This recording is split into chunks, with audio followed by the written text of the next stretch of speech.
दिखा रहे हैं। मुंबई में इस वक्त प्रधानमंत्री नरेंद्र मोदी मौजूद हैं मुकेश अंबानी के एक अस्पताल का उद्घाटन करने के लिए। आप सीधी तस्वीरें इस वक्त देख पा रहे हैं। हालांकि ये बात साफ हो चुकी है कि उद्धव ठाकरे से उनकी मुलाकात आज नहीं होगी। देवेंद्र फडणवीस जो संभावित मुख्यमंत्री हैं महाराष्ट्र के, उनकी मुलाकात है। आप मुकेश अंबानी की तस्वीरें देख रहे हैं। उनकी पत्नी नीता अंबानी भी मंच पर मौजूद हैं। इस अस्पताल के उद्घाटन के लिए नरेंद्र मोदी इस वक्त सभागृह में मुंबई में मौजूद। हर अतिथि सिर्फ आपकी ही आभा का आभास करने को आतुर है। आपका किन शब्दों में धन्यवाद करें, शब्द ही नहीं मिल रहे हैं। हम जानते हैं सर कि आप बच्चों से कितना प्यार करते हैं, इसलिए कुछ विशेष प्रतिभा के धनी बच्चे आपके समक्ष आ रहे हैं जिनकी कला को ही प्रभु ने इनकी पहचान बना दिया है। अब माननीय प्रधानमंत्री जी, मंच पर विराजमान अतिथिगण एवं इस सभागृह में पधारे सभी गणमान्य अतिथियों से नम्र निवेदन है कि कुछ विशेष बच्चों द्वारा गाए भारतवर्ष की सुंदरता, स्वर्णिम इतिहास और गौरव की गाथा को बखान करने वाले इस पावन हृदय स्पर्शी गीत वंदे मातरम में सुर से सुर मिलाकर हमारा साथ दे।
बलिधारिणी नमामि तारिणी विपुदलवारिणी मातरम वंदे मातरम वंदे मातरम सुजला सुजला मलयज शीतला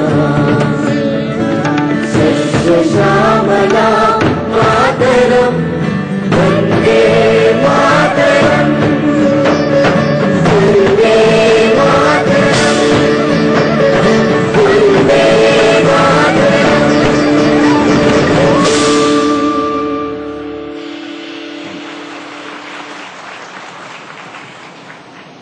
दिल की गहराइयों तक उतर जाने वाले, रोम रोम को प्रफुल्लित कर देने वाले इस गीत में मानो पूरे भारत की आत्मा समाई।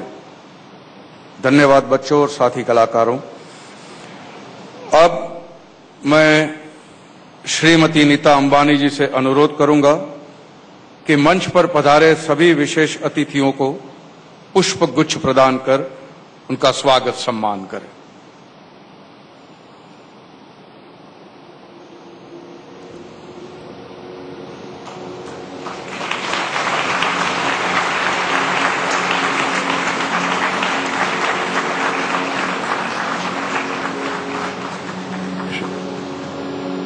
Shri Vidyasagar Rao ji.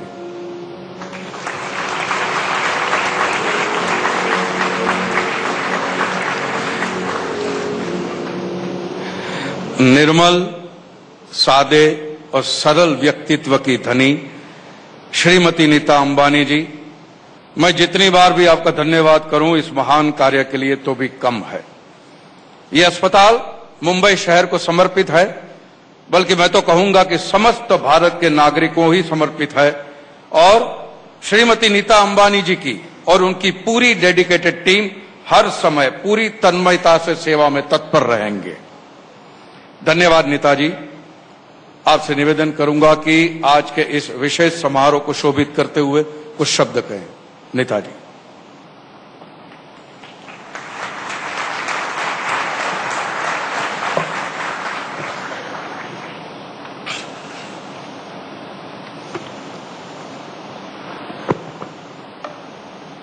Honorable Prime Minister Shri Narendra Bhai Modi, His Excellency Shri Vidyasagar Rao, Governor of Maharashtra, Pujya Bhai Shri, distinguished guests, friends and family, a very good evening and a warm welcome to each one of you.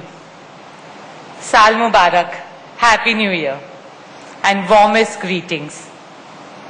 Today is a historic day in the life of this esteemed institution as we rededicate Sir H.N. Reliance Foundation Hospital to the people of our beloved city, Mumbai.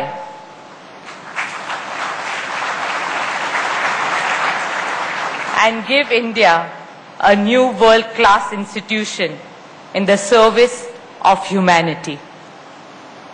We are truly privileged and honored to have with us our Honorable Prime Minister, Shri Narendra Bhai Modi, to inaugurate our hospital.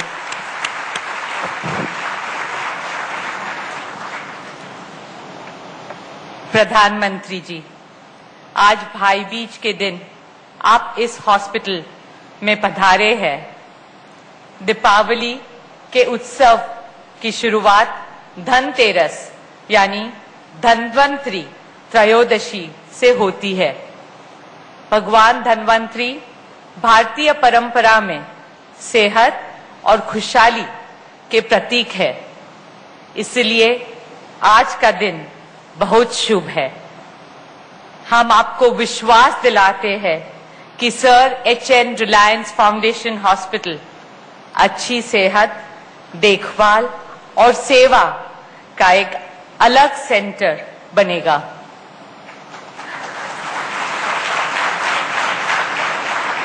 जहां modern technology के साथ प्यार और अपनापन मिलेगा, जहां हर एक मरीज को एक जैसा इलाज मिलेगा, एक ऐसा हॉस्पिटल जहां जिंदगी को सम्मान मिलेगा। हमारा ये सपना आज पूरा हो रहा है। Sir, we are filled with gratitude to you for being with us this evening. The shower of your blessings will act as Amrit, nectar of everlasting life for our hospital. In a short time, you have launched a number of impactful initiatives, including Make in India, Digital India, and Swachh Bharat.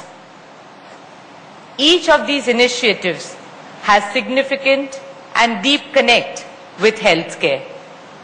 Imagine how many more Indians could afford high-tech medical devices if they were proudly made in India. Imagine how many lives could be saved if healthcare was available in remote areas of our country through digital technology. And imagine how cleanliness, hygiene, and sanitation can prevent any health crisis even before they arise. As our Pradhan Mantri ji says, it is all about health assurance instead of health insurance.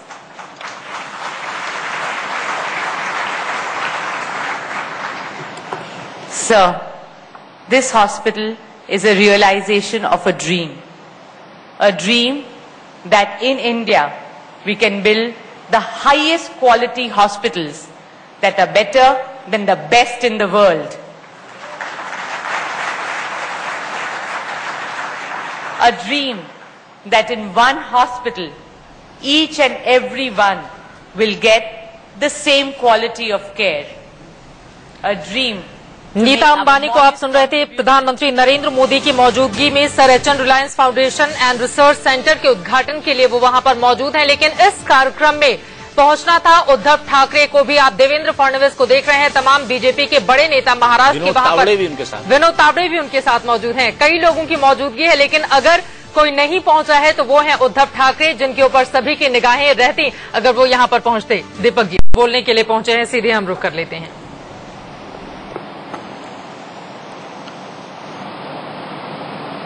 आदरणीय governor श्रीमान विद्यासागर राव, आज के समारोह के केंद्र बिंदु नीता बहन, श्री मुकेश भाई और उपस्थित सभी वरिष्ठ महानुभाव, दीपावली के त्योहार चल रहे हैं। आप सबको मेरी तरफ से दीपावली की बहुत बहुत शुभकामनाएं। गुजरात के लोग नया वर्ष भी मनाते हैं, उनको नववर्ष की शुभकामनाएं। और आज बहनों का त्योहार है, भाई दूज, तो सभी बहनों को मेरे प्रणाम। और आज इस पवित्र दिवस पर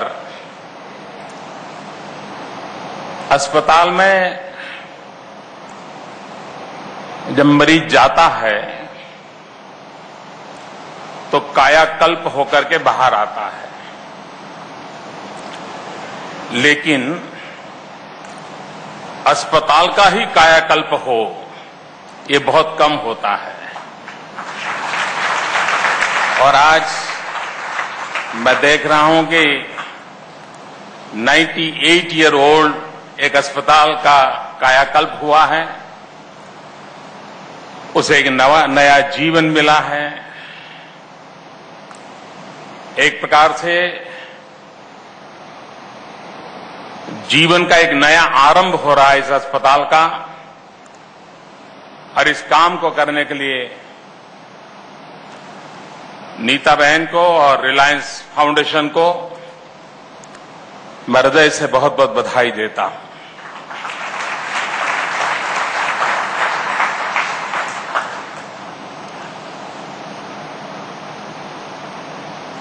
हमारे देश में जब दुनिया के साथ कंपैरिजन होती है तो आरोग्य के क्षेत्र में बहुत सी बातें ऐसी हो जिसमें हमें शर्मिंदगी महसूस करनी पड़ती है। आज भी हमारे यहां जन्म के साथ मरने वाले बच्चों की संख्या बहुत चिंताजनक है। प्रसूता माताओं की मरने की संख्या बहुत चिंताजनक है। कोई एक बच्चा अगर बोरवेल में गिर जाए तो देश भर के मीडिया के लोग वहां पहुंच जाते हैं, रनिंग कमेंट्री देते हैं, वो हिल रहा है, सांस की आवाज आ रही है, रोने की आवाज आ रही है। और हर परिवार खाना वाना छोड़ करके टीवी स्क्रीन के सामने बैठ जाता है। और जब तक वो बच्चा जिंदा नहीं निकलता है एक मायूसी का माहौल रहता है। एक बच्चा बोरवेल में गिर जाए देश परेशान हो जाता है। लेकिन हमें पता नहीं होता है कि हमारे अगल बगल में सैकड़ों की तादाद में बच्चे जन्म के साथ ही मृत्यु की शरण हो जाते हैं। कभी बालक मर जाता है, कभी मां और बालक दोनों मर जाते हैं। और कारण जो प्राथमिक सुविधाएं चाहिए उसका अभाव है। और तब जाकर के समाज और सरकार मिल करके इसे हम प्राथमिकता देकर के गरीब से गरीब व्यक्ति को आरोग्य की सुविधाएं कैसे उपलब्ध हो, उस दिशा में जितने प्रयत्न हम करें कम है। उसमें आज एक आधुनिक स्वरूप में इस अस्पताल का मध्यम वर्गीय गरीब परिवारों के लिए बहुत उपकारक सिद्ध होगा।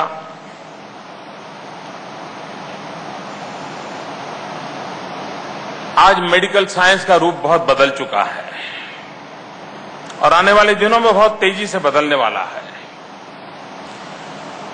धीरे धीरे डॉक्टरों की एक्सपर्टाइज मेडिकल इक्विपमेंट ले रहे हैं। ज्यादातर इक्विपमेंट तय कर देता है कि आपकी क्या तकलीफ है, बाद में डॉक्टर के हाथ केस जाता है। और इक्विपमेंट के क्षेत्र में इतनी कठिनाई है कि इतने कॉस्टली इक्विपमेंट्स हैं कि सामान्य अस्पतालों में इसको बसाना बड़ा मुश्किल है। और इसलिए हमने एक इनिशिएटिव लिया है, मेक इन इंडिया। क्यों न हमारे देश में मेडिकल के लिए आवश्यक जो इक्विपमेंट है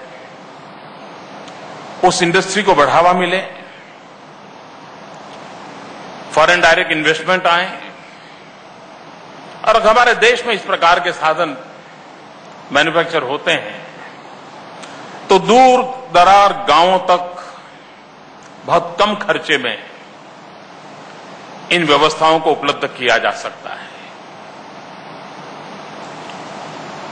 आज के इंफॉर्मेशन टेक्नोलॉजी के युग में टेलीमेडिसिन के माध्यम से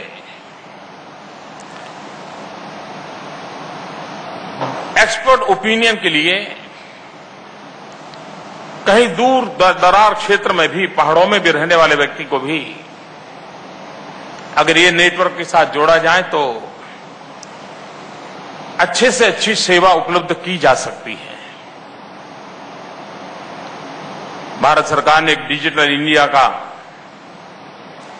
बेड़ा उठाया है। उसका मूल जो फायदा होना है वो एक टेलीमेडिसिन के माध्यम से गरीब से गरीब पेशेंट को अच्छी सुविधा कैसे मिले, और दूसरा गरीब से गरीब बालक को अच्छी शिक्षा कैसे मिले। और आज की टेक्नोलॉजी के माध्यम से ये संभव हुआ है और उस दिशा में हम प्रयास कर रहे हैं और आने वाले दिनों में जरूर उसके अच्छे परिणाम मिलेंगे। आरोग्य के क्षेत्र में ये माना हुआ है कि प्रिवेंटिव केयर हम कितनी करते हैं उस पर ही हमारे आरोग्य की संभावनाएं रहती है। बीमार होने के बाद ठीक होने में खर्चा बहुत ज्यादा लगता है, लेकिन बीमार न होने के लिए बहुत कम इन्वेस्टमेंट होता है। लेकिन वो कम इन्वेस्टमेंट में हमारी रुचि कम रहती है। व्यक्ति के जीवन में भी प्रिवेंटिव हेल्थ केयर के विषय में जितनी कॉन्शियसनेस चाहिए, जितनी अवेयरनेस चाहिए और जितनी सुविधाएं चाहिए, अगर व्यक्ति को पीने का शुद्ध पानी मिल जाए तो भी हेल्थ सेक्टर में बहुत तेजी से सुधार आ सकता है। पीने का शुद्ध पानी, मेरा अपना अनुभव बताता हूं। आप लोगों ने आज से 10 साल पहले साबरमती नदी देखी होगी तो, और किसी बच्चे को कहा जाए कि साबरमती पर ऐसे लिखो तो वो लिखता था कि नदी में बालू होती हैं, सर्कस के टेंट लगते हैं, क्रिकेट खेलने के लिए अच्छी जगह होती है, क्योंकि उसे मालूम नहीं था कि वहां पानी होता है, नदी में पानी होता है। वो साबरमती के तट पर रहने वालों को पता नहीं था। जब उसको नर्मदा नदी के पानी से जोड़ा गया और साबरमती नदी को जिंदा किया गया, रिवरफ्रंट बनाया गया, दुनिया की नजरों में तो इतना ही है कि वाह, रिवरफ्रंट बहुत अच्छा लगता है, हिंदुस्तान में पहला रिवरफ्रंट बना। लेकिन उसका जो और उपयोग हुआ, उसके कारण रेन वाटर हार्वेस्टिंग हुआ, ये पानी का सिंचन हुआ, जो नर्मदा का पानी आया, वाटर टेबल ऊपर आए। पूरे शहर के जो वाटर टेबल ऊपर आने के कारण म्युनिसिपल कॉर्पोरेशन का बिजली का बिल पर ईयर 15 करोड़ रुपए कम हो गया, तो वो और खुश हो गए। अब ये लोगों की नजर में तो हाँ, ये वहां पानी आया, अच्छा लगता है, जरा शेयर करने के लिए ठीक लगता है। लेकिन सबसे बड़ी बात, जिन लोगों ने आज से 10 साल पहले, 12 साल पहले का अखबार देखेंगे, अगर 5 दिन 7 दिन भी बारिश ज्यादा रहती थी तो अस्पताल की तस्वीरें अखबार में छपती थी, पेशेंट्स के लिए जगह नहीं थी, वहां की कॉरिडोर के अंदर पेशेंट पड़े हुए हैं, और एपिडेमिक का हाल बन जाता था। गरीब परिवार को सबसे बड़ी मुसीबत होती है, अगर ज्यादा गर्मी हो तो गरीब मरेगा, ज्यादा ठंड हो तो गरीब मरेगा, ज्यादा बारिश हो तो गरीब मरेगा। सारी मुसीबतें अगर किसी को झेलनी पड़ती है तो गरीब को झेलनी पड़ती है। और गरीब जब बीमार होता है तो एक इंसान बीमार नहीं होता है, गरीब बीमार होता है तो पूरा परिवार बीमार हो जाता है। अगर ऑटो रिक्शा चलाता है, बीमार हो गया, 3 दिन तक पूरा घर भूखा मरता है। लेकिन ये पानी के कारण, वाटर टेबल ऊपर आने के कारण शुद्ध पानी की संभावना पैदा हुई, फ्लोराइड से मुक्त पानी मिलने की संभावना हुई। 10 साल में एक भी एपिडेमिक का अनुभव अहमदाबाद ने नहीं किया था। कहने का तात्पर्य यह है कि शुद्ध पीने का पानी, इस पर हम जितना बल दें वो आरोग्य के लिए, और ज्यादातर हमारे यहां बच्चे, अभी मैंने एक रिपोर्ट पढ़ा था कि पाकिस्तान में जो बच्चे मरते हैं उसमें से 40% बच्चे, मरने वालों में से 40%, मरने का कारण यह था कि वे खाने से पहले हाथ नहीं धोते हैं। अब यह स्वभाव सिर्फ पाकिस्तान, मरने वालों में से 40%, मरने का कारण यह था कि वे खाने से पहले हाथ नहीं धोते हैं। अब यह स्वभाव सिर्फ पाकिस्तान का ही हो गया था, नहीं, हम भी तो वही हैं, वो क्या अलग हैं, हमारी तो पुरानी विरासत तो एक ही है।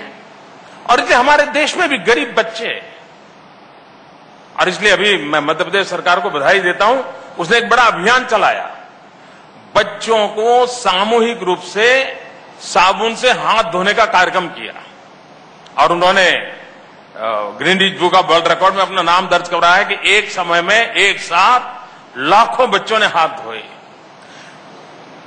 एक बहुत बड़ा वर्ग है जिसको लगेगा क्या हो रहा है, कि ये सब देश के लिए करना, ये देश यहीं से शुरू करना पड़ी, आवश्यकता पैदा हुई है, यहीं से शुरू करना पड़ी, आवश्यकता पैदा हुई है।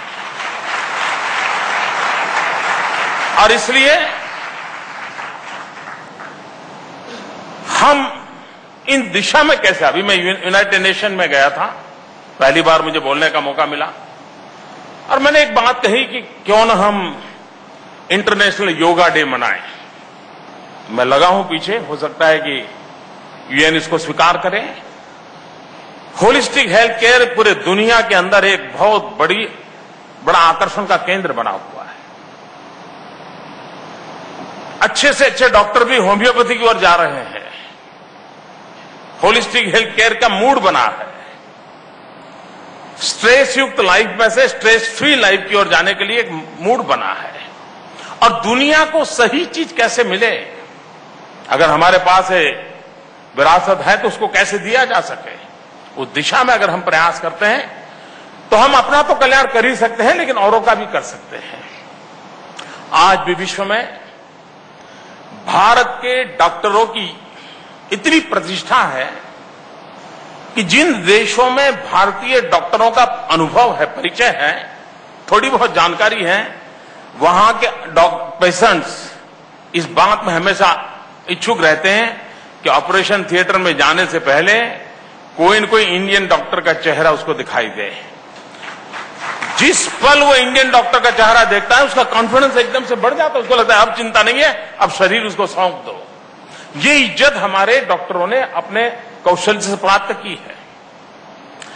हमारे अपने यहां ये कौशल्य है। और मेडिकल साइंस में हम नए नहीं हैं। अब नीता बहन धनवंतरी की बात कर रही थी। हमारे देश में एक जमाना था, गांव में एक वैद्यराज हुआ करते थे और पूरा गांव स्वस्थ होता था। बीमारी गांव में घुस नहीं सकती थी, एक वैद्यराज। आज हर क्षेत्र की स्पेशलाइज है और मुझे लगता है आने वाले दिनों में ये स्पेशलिटी इतनी आगे बढ़ने वाली है कि बाएं हाथ का स्पेशलिस्ट ही अलग होगा, दाहिने हाथ वाला अलग होगा, राइट आई को कोई और देखता होगा, लेफ्ट आई को कोई और देखता होगा। यहां तक हम आगे बढ़ने वाले हैं। एक वैद्यराज क्या कारण था कि पूरे गांव को स्वस्थ रखता था। इतनी स्पेशलिटी होने के बाद भी हम और संकटों से गुजर जा रहे हैं। हमें प्रिवेंटिव हेल्थ केयर पर अगर बल दें, हमारी लाइफस्टाइल पर बल दें, हम खुद अपनी लाइफ को रिस्पेक्ट करना शुरू करें, तो हो सकता है हमें इन प्रकार की व्यवस्थाओं की आवश्यकता खड़ी ही न हो। और ये सब संभव है, मुश्किल काम नहीं है। मेडिकल साइंस की दुनिया में हम गर्व कर सकते हैं। हमारा देश किसी समय क्या था। महाभारत में कर्ण की कथा आती है। हम सब कर्ण के विषय में महाभारत में पढ़ते हैं, लेकिन कभी हमने थोड़ा सा और सोचना शुरू करें तो ध्यान में आएगा कि महाभारत का कहना है कि कर्ण मां की गोद से पैदा नहीं हुआ था। इसका मतलब यह हुआ कि उस समय जेनेटिक साइंस मौजूद था, तभी तो कर्ण मां की गोद के बिना उसका जन्म हुआ होगा। हम गणेश जी की पूजा करते हैं, कोई तो प्लास्टिक सर्जन होगा उस जमाने में जिसने मनुष्य के शरीर पर हाथी का सर रख करके प्लास्टिक सर्जरी की प्रारंभ किया होगा।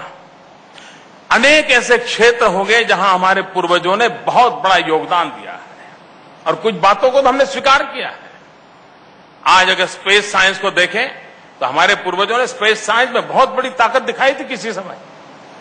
उस समय सदियों पहले आर्यभट्ट जैसे लोगों ने जो बातें कही थी, आज विज्ञान उसको स्वीकार करने में सफलतापूर्वक उसकी मान्यता हो गई है। कहने का तात्पर्य एक वो देश है जिस देश के पास ये सामर्थ्य रहा था। मेडिकल के क्षेत्र में हम सामर्थ्यवान रहे हैं, उसी पर प्रधानमंत्री नरेंद्र मोदी को आप सुन रहे थे। एक ब्रेक के लिए रुके।